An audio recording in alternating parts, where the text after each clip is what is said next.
Hey everyone, this is Rachel. Thanks for clicking on my video. And I told y'all that I was going to come in and talk about all of this racism that has reared its head in the last couple months or so.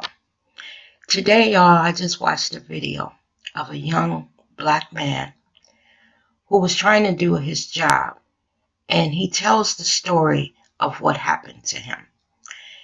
This young man is a FedEx driver, and he was doing his job, simply out delivering packages. In the video that he posted, he talks about how he had waited till the traffic was clear.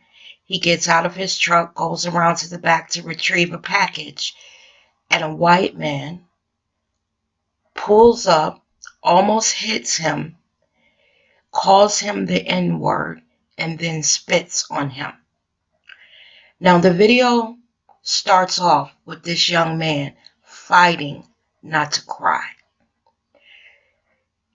As he begins to tell you the story, he screams out in frustration, anger, and just disgust that he has just been the victim of a racist attack, unprovoked.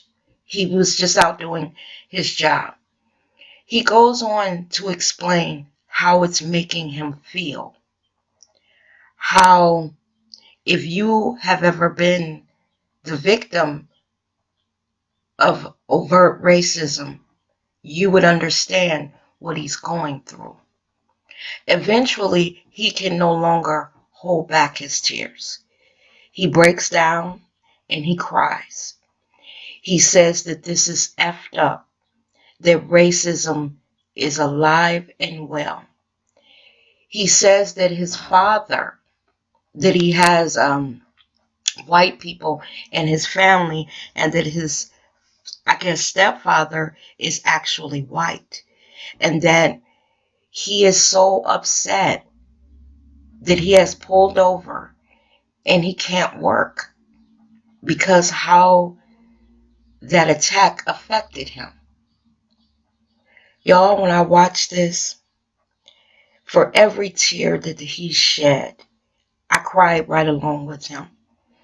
As a mother, I wanted to climb through the screen, hold him, and cry with him. Because a lot of our youth have not had direct one-on-one blatant racism against them like that. They've heard about it. We've told them about what happened in the past, but to actually experience it. Watching this young man break down and cry and be so hurt and amazed at what just happened to him, he couldn't believe it. It says to me that racism, this racist element of white America that hates us simply because of the color of our skin, just like that young man said, is alive and well. Now, what gets me about it is they want us to simply shut the fuck up and go somewhere and sit down. They don't want us to talk about what has been going on with us for decades, centuries, actually. They don't want us to talk about it. They don't want to hear it because it bothers them. The reality of what their ancestors did to ours bothers them.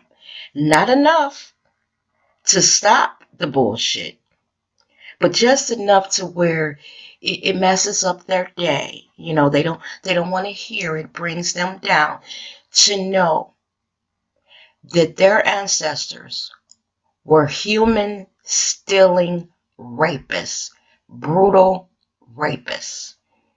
Y'all, I mentioned that I had done a video about a week ago, and I was trying to record a video about my feelings on everything that's going on in America as far as race is concerned, the murder of George Floyd, and the racial upheaval that is currently occurring.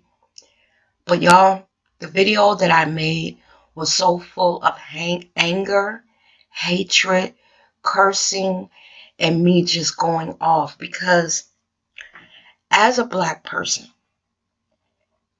I am sick and tired of being sick and tired. I am tired of turning on the TV or going on social media and they've killed yet another unarmed Black person and said that they fear for their lives, or that the Black person was in commission of a crime, and that, even though the Black person was unarmed, they felt the need to kill them because, again, they fear for their lives, and then get away with it.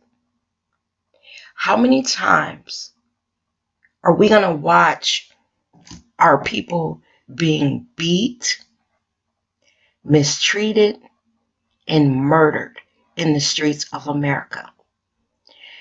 When I look at these people protesting, like I said, y'all, I don't have a problem with any of it, because at some point, any people, any group of people who have been sinned against since they stepped foot in this country, they're going to get tired of it.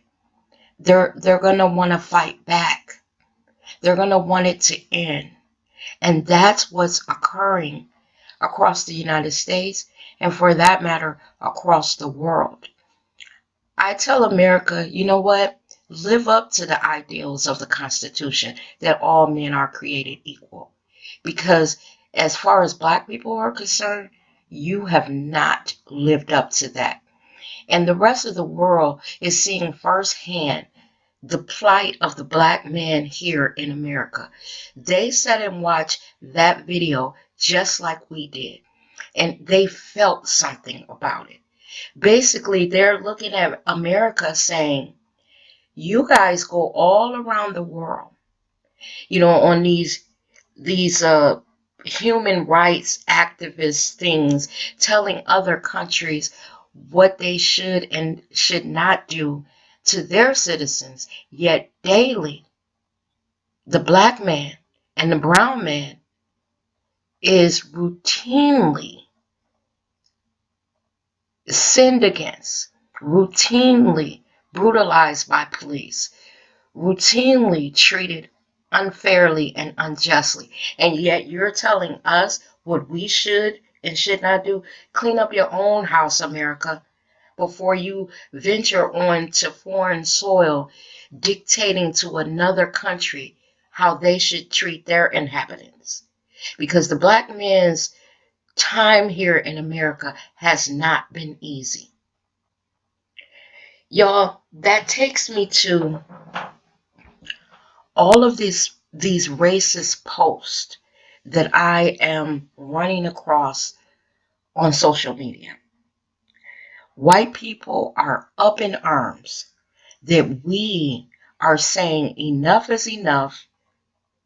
This is going to end. We are not having it anymore. They're mad because we want equality. We want injustice to stop. We want to be treated fairly. They have an attitude with that. And in one post, I asked this white woman, I said, why does that affect you? Our wanting equality, what effect does it have on you? Or what perceived effect does it have on you? Ignore us. Let us fight for our equality. Just ignore us. Don't read our posts. Don't look at Black men being choked out for 8 minutes and 46 seconds. Don't look at any of that. Continue on in your white life and let us fight. But you know what? It's more to it than that, y'all. They know what they've done and they're afraid. And let me tell you why. If you look at statistics about black and brown people in America and the population, there has been a gradual browning of America, meaning that there are more black and brown babies being born. So what that tells us is this. In the next few years, the country is going to start looking more like us, the black and brown, and less like them. And they're worried about that. Now, why would they worry? Because they know the horror and the hatred and everything else that they have done towards the minority people here in this country. And they're afraid, as my son said, that their chickens are coming home to roost or will be soon. Once that browning is complete, they're worried about it. Trust and believe that they are. Why wouldn't they be? I think back to the African in my family who made that Middle Passage, who survived it, who lived long enough to bear babies. And because of that, I sit here today. I put in a post in my community feed that I feel more attached to that African for some reason here lately than what I've ever felt in my life. And the only thing that I can come up with why I'm feeling that is because this is the first time in my adult life that I have seen racism as blatant as it's been. Now, don't get me wrong. I've had stories told to me by not only my parents, my grandparents, and my great grandmother. But this is the first time that in my lifetime that I'm seeing all the things that they experienced. And in feeling and experiencing it, I think back to that slave, that African, I should say, because they were African before they were a slave, that crossed that ocean and what they had to be thinking about in the bottom of that ship. And then once they got to the plantation and they realized that there was no way for them to escape, that they were not going to go home, and that they were going to spend the rest of their life being the property of another human being. And I think about as they toiled on that plantation, what they dreamed of. Did they ever know that their children, their grandchildren, great grandchildren would be free? Did they ever believe it? So here I sit as the descendant of that slave, free in one way, yet still bound in another. When I watched that video of that young man crying today, like I said, as a mother, I cried with him. But what I know is this. Had that young man not controlled himself, and just say he got out the van, got out of his truck, and went around and got that package, and that white man did that to him, and he would have retaliated, this is what would have happened to him. He would have been murdered there on that street. Those white people in the area would have got together and said that he was being aggressive, he was doing something that was wrong, and they had to kill him because they feared for their lives. That's what would have happened. He would not have gotten the chance to tell us his story. He would not have gotten the chance to show us the pain that he was feeling, the frustration and anger that he was feeling. He would have bled out on that street. And if no one had been around to film it, then that's what the story would have been. Young black male that was a FedEx driver was being violent or being, you know, any whatever they would have said about him. But that would have been a narrative. But because he didn't retaliate, because he got back in that truck and drove down a little ways, parked so he could get himself together. But the thought of what had just happened to him was so much. Young black males don't burst out crying like that. I'm the mother of one. It takes a lot to actually make them cry, and to cry publicly. He turned on his camera because he needed us in that moment. He needed the village to soothe him. And that also takes me back to the African in my family. I wonder, do they see what we're going through? Do they see all the pain that we're still enduring? We just had a president who was going to go to Tulsa, Oklahoma on June 19th, to do a rally, one of his MAGA rallies. And once it was announced, of course, Black Americans, we went crazy because it's almost sacrilegious. June 19th is the day that the last slaves found out that they were free. 2 years after the Emancipation Proclamation was signed, those slaves found out that they had been free for 2 years. Tulsa, Oklahoma, the location of Black Wall Street.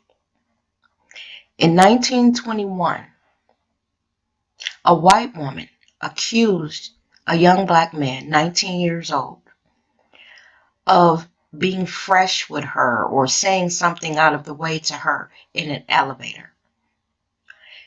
She went back to her people and told them the story, and it stirred up the white masses.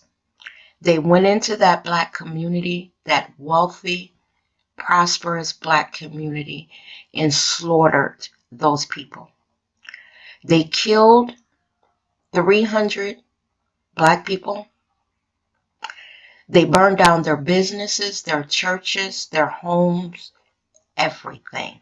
They burned it to the ground. They chased those people. The ones that were getting away, they had to walk along train tracks barefoot and with just the clothes on their backs to get away from the violence. 6,000 of them were homeless, living in tents well into the winter after what happened to their community was over. They had to rebuild their lives. Think about this, folks. Those black people were doctors, lawyers, professionals, just every part. They had their own banks, their own churches, everything. They had amassed wealth that could have been passed down for generations. But when those white people went in there and burned down everything that they had worked so hard for, they were back at square one. They were back at square one. There were children that were left orphans because their parents had been killed. I watched a video yesterday on YouTube of one of the survivors of Black Wall Street. She said when everything occurred, she was 9 years old. She remembered planes flying over in 1921 now, dropping fire bombs on their homes, and how her family ran and hid in a chicken coop until the coast was clear and they could walk to the next town seeking help. This is where your president chose to hold his rally. Make no mistake, he understands the significance of not only that date, but what happened in Tulsa. There's nothing that anyone can tell me that's any different. Someone told him the significance of all of that. And you know why I know that? Because just today he reversed it and decided to hold the rally a few days later. They knew it going in. He has incited a violence here in America that it has never gone away. It's just been simmering under the surface. There are some white people that just our very existence aggravates them. The fact that we live and we breathe bothers them. But you know what I'm going to say to them? It's a new day, and we will continue to fight. We are a very strong people. We survived slavery. We survived what you did to us. We survived our women being raped. Even our men. Yes, y'all.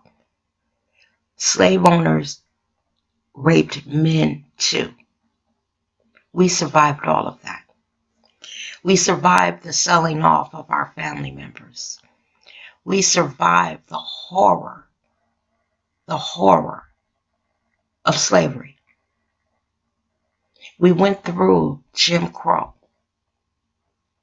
My grandmother and great grandmother's generation kept their heads down, didn't make waves, fought silently, worked to make a better life for their children.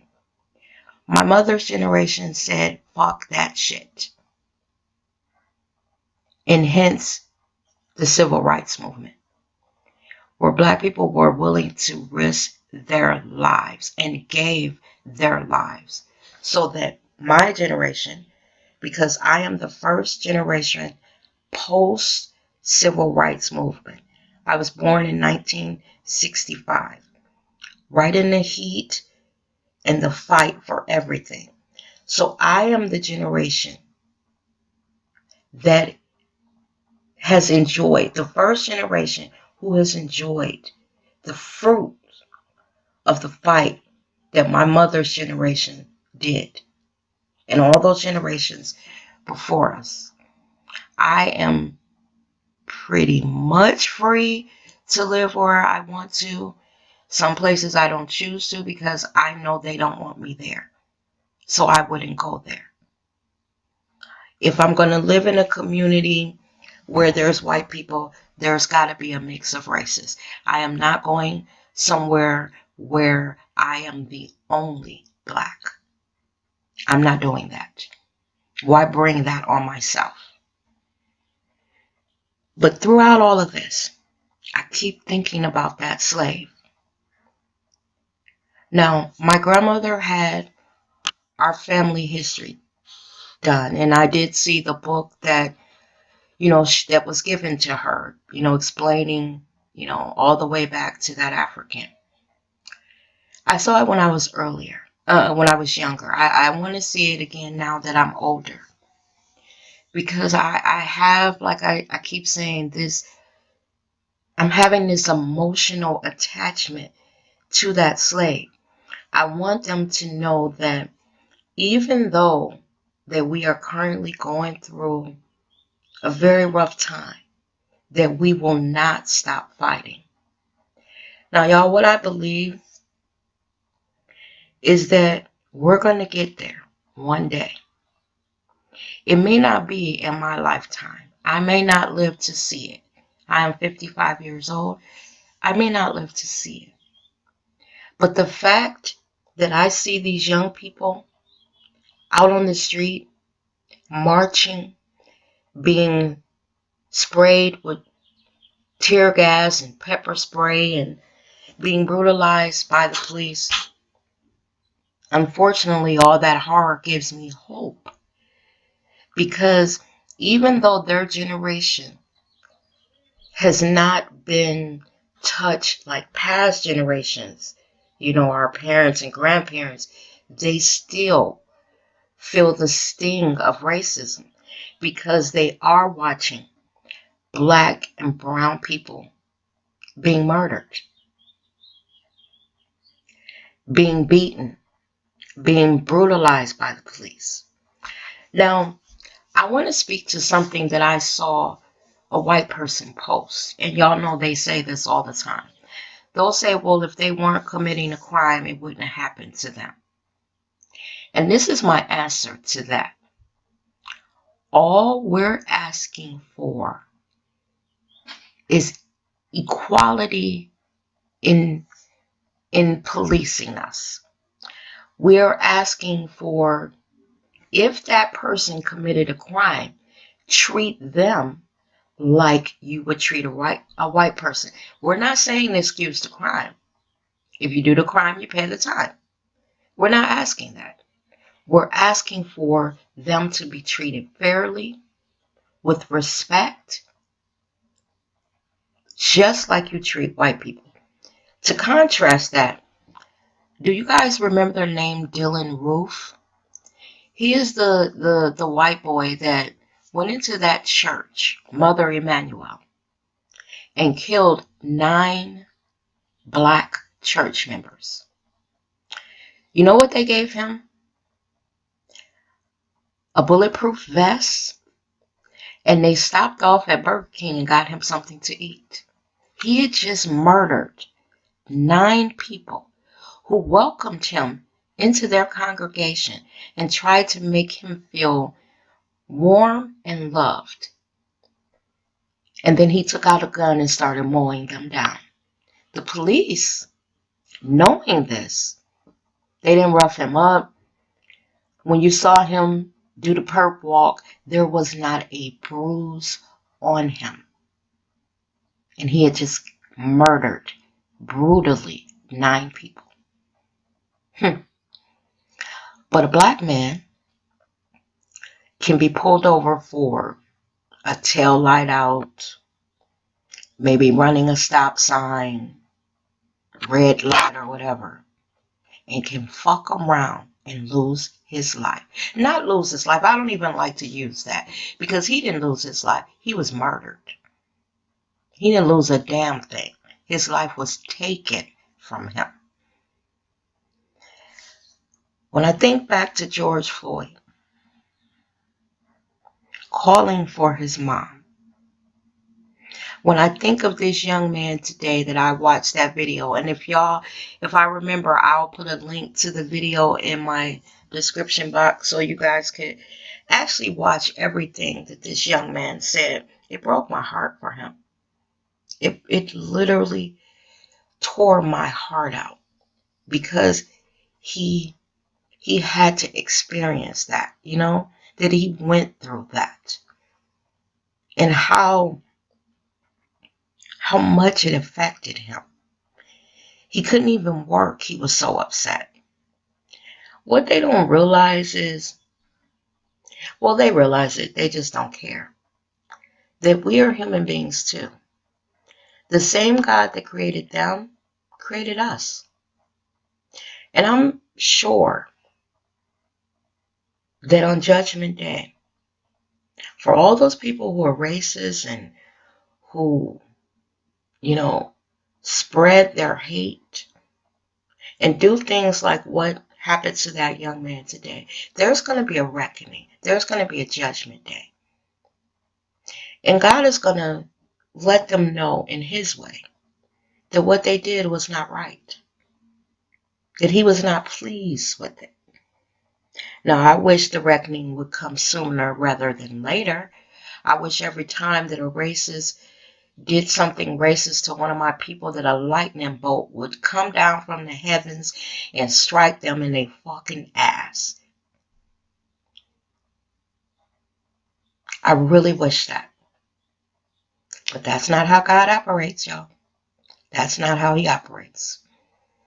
I also have been fighting and praying for God to help me. And the reason why is because, y'all, I am beginning to hate white people. Now, let me tell you something about my upbringing. My mother is a very peaceful person. She raised us not to hate anyone. We couldn't even say the word hate in our house. She would not be happy to hear me say, even though they are cruel to us and the police are brutal and all of that, my mother would not be pleased with me saying that I hate someone. She would say something like, you can, dislike them immensely, but hate is such a strong word, baby. That's what she would say to me. But y'all, I can't lie. Those of them that are racist,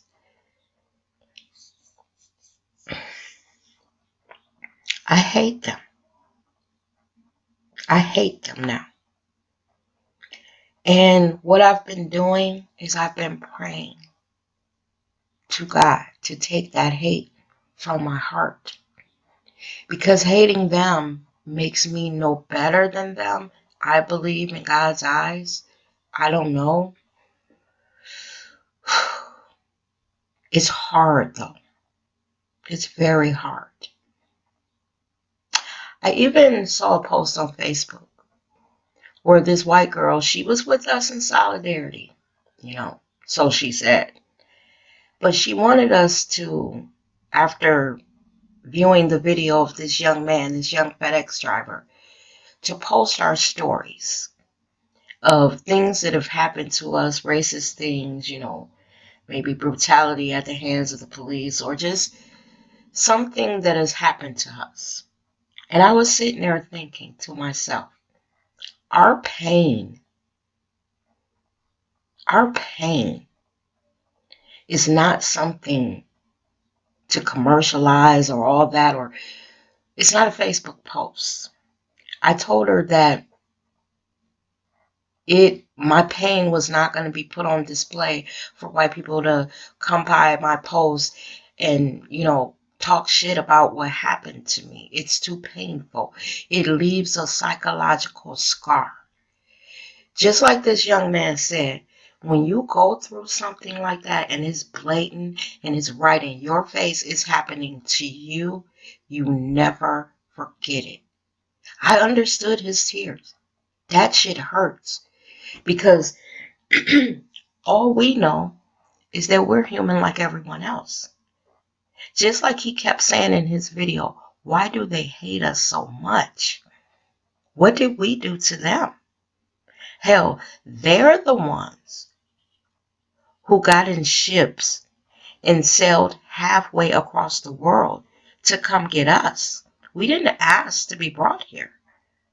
They came and got us because they needed an unpaid workforce to help them build this fucking country.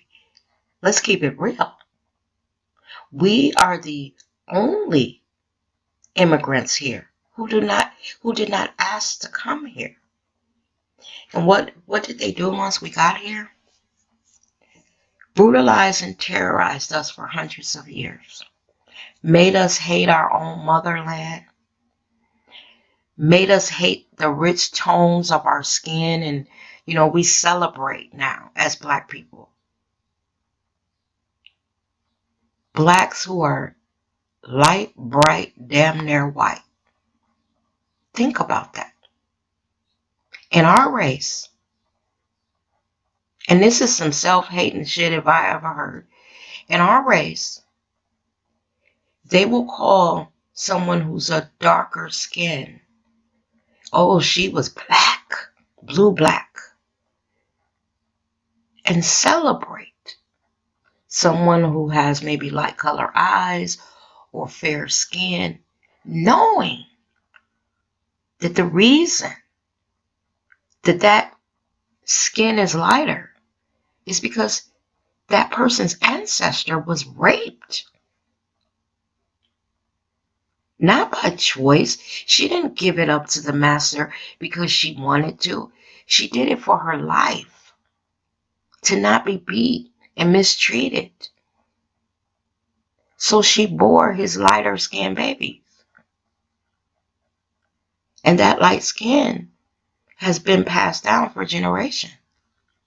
Now, I'm not saying that they shouldn't be proud of who they are, but understand why your skin is the color that it is. It's not a sense of pride to have been chosen by the master to be raped. But see, they got us so twisted that we believe that it is. It's a, oh my God, it's just simply crazy. We also have been taught that we are descendants of savages, that the African people before the white man came over, they were savages, and basically the white man rescued them and introduced Christianity to them, and brought them, I guess, out of their savagery, I guess. I don't know.